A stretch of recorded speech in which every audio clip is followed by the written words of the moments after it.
This is Stone Mountain.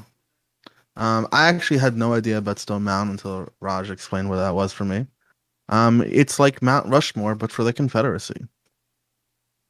It exists in Tennessee to this day. You can go and see it. No, or South Carolina. I don't remember if it's South Carolina. It's in Georgia. It's in Georgia. Georgia. I've been to it. Yeah, I've been Georgia, to it there you many go. times.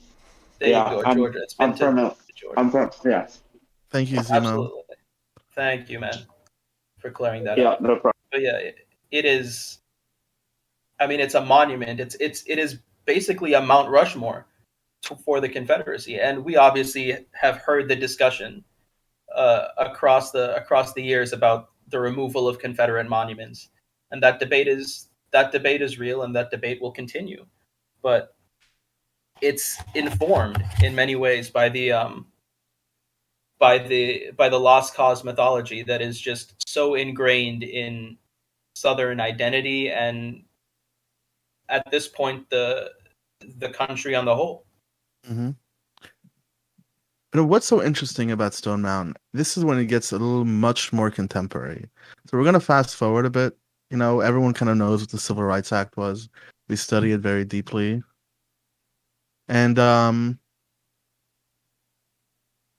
so sorry, we studied very deeply. But now let's try to kind of move into Nixon's time, right after the Civil Rights Act, and Nixon's vice president actually gave a speech at Stone Mountain.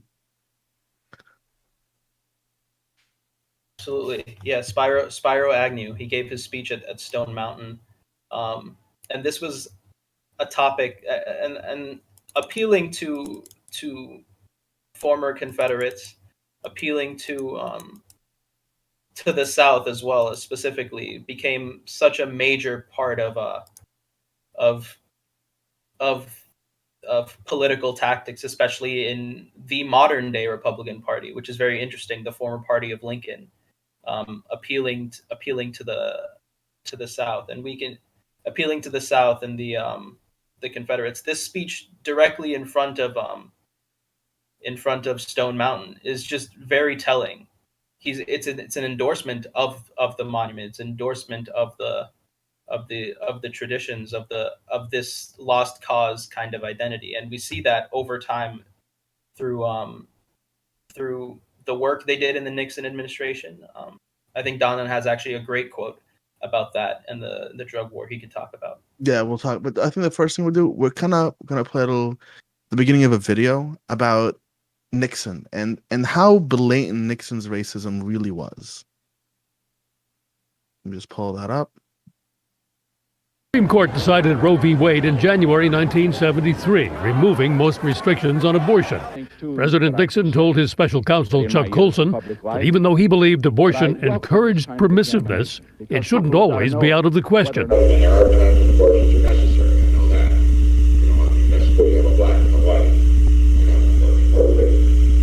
In another of the candid and sometimes coarse conversations released today, the president muses about anti-Semitism.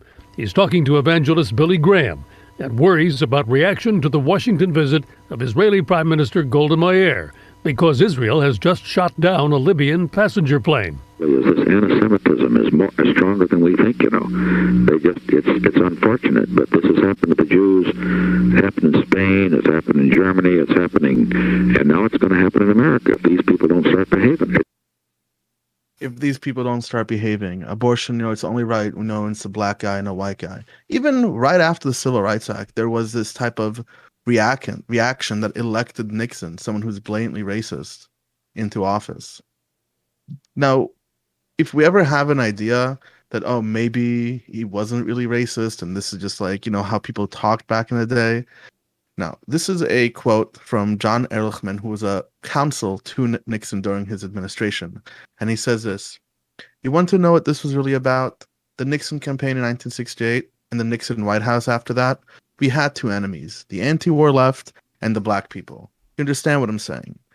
We knew we couldn't make it illegal to be either against the war or black, but by getting the public to associate with the hippies, with marijuana, and blacks with heroin, and then criminalizing both heavily, we could disrupt those communities. We could arrest their leaders, raid their homes, break up their marriages. their meetings and vilified them night after night on the evening news. Did we know what we were lying? Did we know we were lying about the drugs? Of course we did. After his announcement, Nixon, temporarily moved cannabis into the most restricted drug category, Schedule 1, putting it along the lines of heroin when marijuana was used very much in African American communities.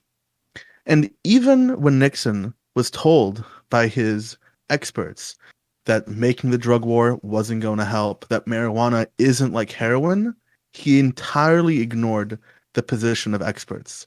And I hope this keeps sounding more and more familiar, because this is the point we're trying to push forward.